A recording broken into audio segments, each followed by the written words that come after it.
Ladies and gentlemen, welcome to a new lesson of English. سيداتي سادتي، مرحبا بكم في درس جديد من دروس اللغة الإنجليزية. English for beginners. الإنجليزية للمبتدئين. Lesson 17. الدرس 17. As usual, we've got a vocabulary that we will read in English and try to translate in both French and Arabic. كالعادة لدينا مفردات سنقرأها باللغة الإنجليزية وسنحاول ترجمتها إلى اللغتين العربية والفرنسية. The first word, الكلمة الأولى gap. Gap. En français c'est écart. باللغة العربية كنعنيو فجوة. The next word, الكلمة التالية gulp. Gulp بمعنى أفالي، ابتلع أو بلع الشيء لما استرد شي حاجة. The next word، الكلمة التالية golf. Golf بالفرنسية golf. بالعربية يمكننا نقول لها golf، رياضة الغولف أو الخليج. The next word grotesque. Grotesque. En français c'est grotesque. باللغة العربية هي قبيح. The next word، الكلمة التالية Google. Google chercher en français، وباللغة العربية هي بحث، يبحث وبموقع جوجل. Okay. The next word avoid. Avoid بالفرنسية éviter، تجنب باللغة العربية كتجنب شي حاجة. The next word achieve. Achieve بمعنى atteindre، وصل إلى الشيء، توصل إلى الشيء. الكلمة التالية the next word accomplish. Accomplish c'est accomplir en français، وباللغة العربية هي حقق أو أنجز. The next word، الكلمة التالية ache. ache faire mal بالفرنسية faire mal، وباللغة العربية هو يؤلم، زعما من الألم، شي حاجة كتضرك. The next word abort. Abort باللغة الفرنسية avorter، باللغة العربية هي أجهض أو أفشل. Now we will correct the exercises from lesson 16. الآن سنصحح التمرينين من الدرس 16. The first question or the first exercise was about circle the correct preposition. السؤال الأول في التمرين الأول كان حول على أننا ندير دائرة على يعني حرف الجر الصحيح. هنا أنا قمت على أنني صبغت الحرف الجر الصحيح باللون الأصفر. نبدأ نقرأ كنقولوا I live in the center of the city. أعيش في وسط المدينة. الجملة الثانية I don't live in a flat. in هو حرف الجر الصحيح. الكلمة الثالثة أو الجملة الثالثة I don't live with my grandparents. لا أعيش مع يعني الأجداد ديالي، يعني الجدة والجد. next sentence I work in a school. in هي الصحيحة، زعما أعمل في المدرسة. والجملة الأخيرة I work for Microsoft. I work for Microsoft أو لا أعمل لمايكروسوفت اللي هي شركة عالمية في الإعلاميات. السؤال الثاني من التمرين الأول. The second question from the first exercise was asking you what are the sentences that are true for you. يعني ما هي الجمل اللي هي صحيحة بالنسبة لك. أنا بالنسبة لي الجملة B أو الجملة الثانية هي I live in a flat. أنا أعيش في شقة. الجملة A هي صحيحة بالنسبة لي أنا I live in the center of the city. أنا كنعيش في وسط المدينة ديال لندن. والجملة D اللي هي I work in a school هي توافقني. أنا I work in a school أعمل في المدرسة. And the second one was writing about yourself and your family, a short paragraph. كتابة فقرة صغيرة حول نفسك أو حول العائلة ديالك. أنا كتبت I am Simon. I live in London. I work in White Horse Academy. اسمي سايمون، أعيش في لندن وأعمل في أكاديمية وايت هورس. هذا اسم وايت هورس، ولا نترجمه بشكل حرفي وايت هي أبيض، هورس هو حصان، أكاديمي هي مجموعة مدارس. My brother's name is Colum. اسم أخي هو Colum. He is an engineer. هو مهندس. My sister's name is Paula عفوا. اسم أختي هي Paula. She is a vet. هي بيطرية. هنا نكون قد أنهينا تصحيح التمرينين المتعلقين بالدرس السابق اللي هو الدرس 16. We are still in the unit Home, Family and Work. نحن ما زلنا في الوحدة التعليمية اللي هي Home المنزل، Family العائلة and Work بمعنى العمل. Today's lesson is about vocabulary, real life and grammar present simple. درس اليوم في مستوى المفردات نركز على real life وعلى الحياة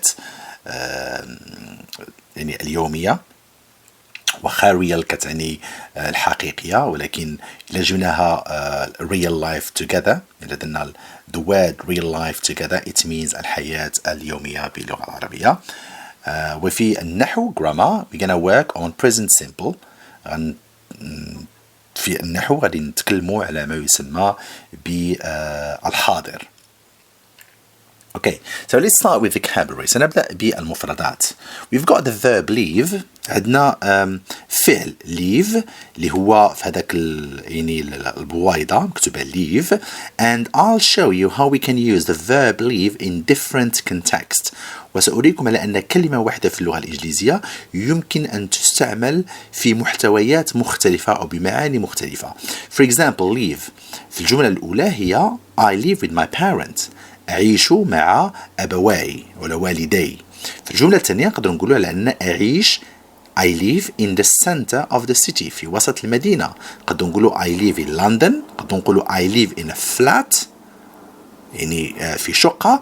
I live alone يعني أعيش لوحدي. يعني live حاولت نعطيكم مختلف يعني المحتويات ولا مختلف الظروف اللي يمكن لكم تستعملوا فيها كلمات leave. Now we're going to look at other three words that are have, work and study. الآن سنتكلم على 3 كلمات أخرى.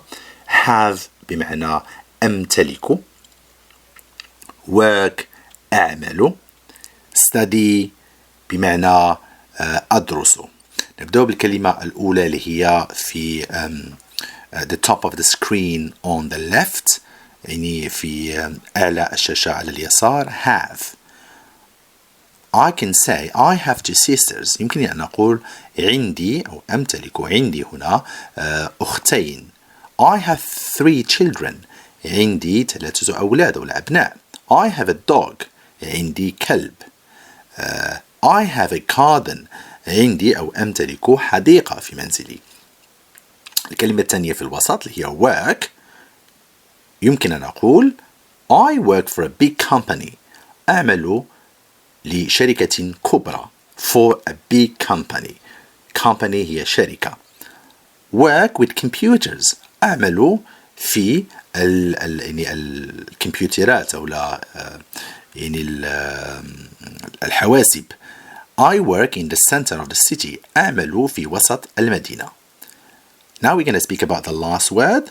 نتكلموا على الكلمة الأخيرة اللي هي at the bottom left of the screen، في أسفل يسار الشاشة. study. I study English. أدرس اللغة الإنجليزية. I study a lot. أدرس الكثير ولا أدرس بجد هنا. أو يمكن لي أن أقول I study languages. أدرس اللغات أو أتعلم اللغات. Grammar today is about present simple. درس النحو اليوم هو حول زمن الحاضر، إلا أن زمن الحاضر هذا غادي يكون على الضمائر اللي هي أنا I، you أنت أنتي، أنتم أنتن، لأنهم لا يختلفون في اللغة الإنجليزية. we بمعنى نحن. they بمعنى هم هن. Okay, so I'll read the sentences and then I will try to translate them. سأقرأ الجمل وسأحاول الترجمة ديالهم. نبداو grammar present simple with I. الجملة الأولى فوق الشاشة. I work in the center of the city. I work in the center of the city. أعمل في وسط المدينة. هذه الجملة هذه هي جملة تأكيدية يعني affirmative. اوكي الا بغينا نديرو النفي غادي ندوزو ليمين الشاشه الجمله اللي للفوق كنقولوا I don't live with my parents وكاينه علامه ناقص فوق الجمله بمعنى النفي. I don't live with my parents. I don't live بمعنى do not live. يمكنني ان اقول I do not live with my parents. لا اعيش مع والدي. اوكي للاسفل كاينه present simple with you, we and they. الحاضر مع you اللي هي قلت لكم أنت أنتي أنتم أنتن لأنهم لا يختلفون. we بمعنى نحن and they بمعنى هم and هن. الجملة الأولى نقراو الجملة التأكيدية اللي هي they live in Scotland. they live in Scotland كيعيشوا في اسكتلندا. جملة النفي هي they don't live with my parents. they don't live with my parents. هذه جملة أخرى يعني لا يعيشون مع الوالدين ديالي. و they don't live هي بمعنى they do not live with my parents. نشوفوا الجملة التالية لليسار هي we have a big house. we have a big house. we هي نحن have نمتلك منزلا كبير أو عندنا منزل كبير. وهي صعب جدا أنك تترجم بشكل حرفي من اللغة العربية من اللغة الإنجليزية للغة العربية لأن المعنى يختلف. هنا أمتلك أو عندنا منزل كبير. إلا مشينا النفي كنقولوا you don't have a garden. you don't have a garden. لا تمتلك حديقة. you don't have أو ليست عندكم أو عندك أو عندك حديقة garden. علاش قلنا عندكم عندك عندك؟ لأن you قلنا في اللغة الإنجليزية تعني أنت أنت أنتم أنتن. وهذيك don't have يمكننا نقول لها do not have بحال اللي كتشوفوها من فوق هذه الجملة هذه فين كاينه علامة تساوي. اوكي ودرت لكم مجموعة من الجمل في present simple. درت لكم واحد الإطار.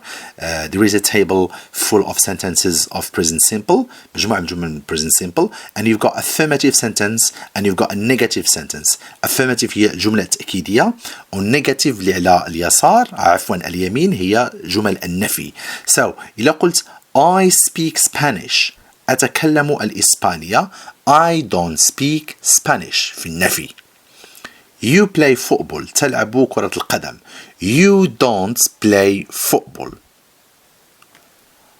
We live in the States. نعيش في الولايات المتحدة الأمريكية. State هي الولايات المتحدة الأمريكية. We don't live in the States. لا نعيش في الولايات المتحدة الأمريكية. They work hard. يعملون بجد. They don't work hard. لا يعملون بجد. إذن ملي كنقولوا don't هي do not. don't بمعنى do not وهي كتبان لكم في يمين الشاشة. In the last few lessons I included short paragraphs to train you or to give you a chance to practice writing. في الدروس القليلة الماضية حاول دائما على أنني نكتب فقرات لي قصيرة لنعطيكم فرصة على أنكم تدربوا على الكتابة. The paragraphs of today are about two people speaking about their life. فقرتي هذا اليوم هذا هم حول شخصين يتكلمون عن أنفسهم. I'll read the first paragraph which is at the top left of the screens. أقرأ الفقرة الأولى التي هي في أعلى يسار الشاشة. And then I will translate it. وسأترجمها. I live with my wife Eva and our baby daughter near the center of the city. I'm a medical student and flats are very expensive in Budapest. So we live with my parents and my brother. The flat's quite small and there are a lot of people in it. Sometimes it's very difficult. Now I will read a bit slow. I will be a bit slow in reading. الآن سأكون يعني متأني في القراءة ديالي. I live with my wife. أعيش مع زوجتي. Wife هي زوجتي. Eva الاسم ديالها Eva. And our baby daughter. Baby daughter هو طفلتي الصغيرة. Baby باقي and baby. Near the center of the city. Near بالقرب من وسط المدينة. Center of the city. I'm a medical student. أنا طبيب متدرب. And flats are very expensive in Budapest. Flats هما الشقق very expensive. Expensive هما غاليين. In Budapest هي عاصمة دولة هنغاريا. So we live with my parents. إذن نعيش مع والدي and my brother وأخي. The flat's quite small and there are a lot of people in it.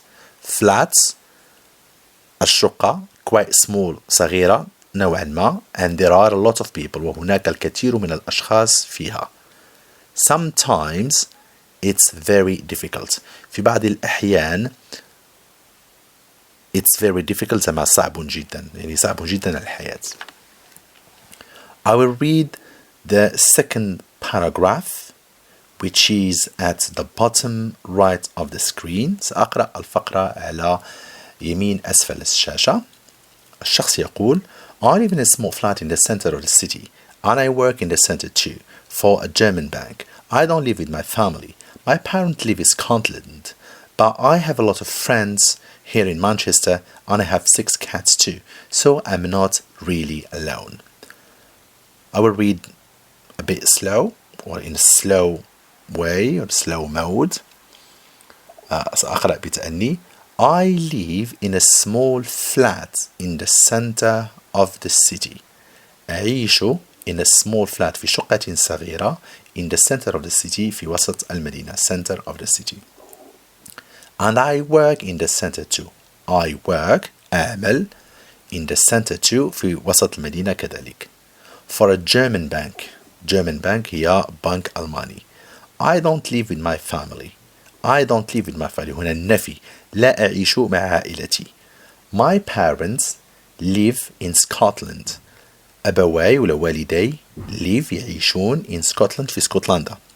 But I have ولكن I have عندي a lot of friends here in Manchester. الكثير الكثير friends أصدقاء here هنا in Manchester مدينة مانشستر في إنجلترا. And I have 6 cats too. وعندي 6 قطط كذلك. So I'm not really alone. So إذن أنا لست وحيدا. So these paragraphs are an example that I would like you to try to write like them. إذن هذه الفقرات هما مجرد أمثلة وأنا كنطلب منكم على أنكم تحاولوا تكتبوا فقرات قصيرة لأن دابا حنا تبارك الله هذا الدرس 17 خصو يكون بإمكانكم تكونوا كتكتبوا فقرات قصيرة إلى بديتوا الدروس من الأول. Last but not least أخيرا وليس آخرا فقرة التمرين. Exercise is about a writing task وحول الكتابة. المطلوب منك هو أنك تكتب هاد الجمل الصغيرة تتممها باستعمال أسلوبك بطبيعة الحال وتخليها كيف هي. يعني إلا كانت I live in أنا كنقول I live in London. أنت اللي كتعيش في الرباط تقول I live in Rabat. أنا كنقول I have a car. أنت يمكن لك تقول I have a bicycle. أوكي. I study أنا كنقول I study PhD أدرس الدكتوراه. أنت يمكن لك تقول I study in year 5 في القسم الخامس. أوكي. دونك تستعمل هاد الكلمات هادو ولا هاد الجمل القصيرة في الجمل ديالك أنت. التمرين الثاني the second exercise is about write a short paragraph speaking about yourself. The questions are where do you live? What do you do? What other languages do you speak? التمرين الثاني هو حول كتابة ديال كيف قلنا فقرة قصيرة كتكلم فيها على نفسك. أين تعيش؟ ماذا تعمل؟ العمل ديالك ولا الدراسة ديالك؟ شكون هي اللغات اللي كتدرسها؟ وأي شيء آخر بغيتي تذكروه في هذه الفقرة الصغيرة القصيرة هذه عفوا. إلى هنا نكون قد انتهينا. Now we shall say goodbye. ألتقي بكم في درس قادم إن شاء الله. أي سؤال مرحبا تواصلوا معي سواء على اليوتيوب أو لا سواء على الإنستغرام بحال اللي كيقوموا مجموعة ديال الناس اللي هما متابعين هاد الدروس هادو. شكرا جزيلا وإلى اللقاء في فيديو قادم إن شاء الله. مع السلامة. Goodbye.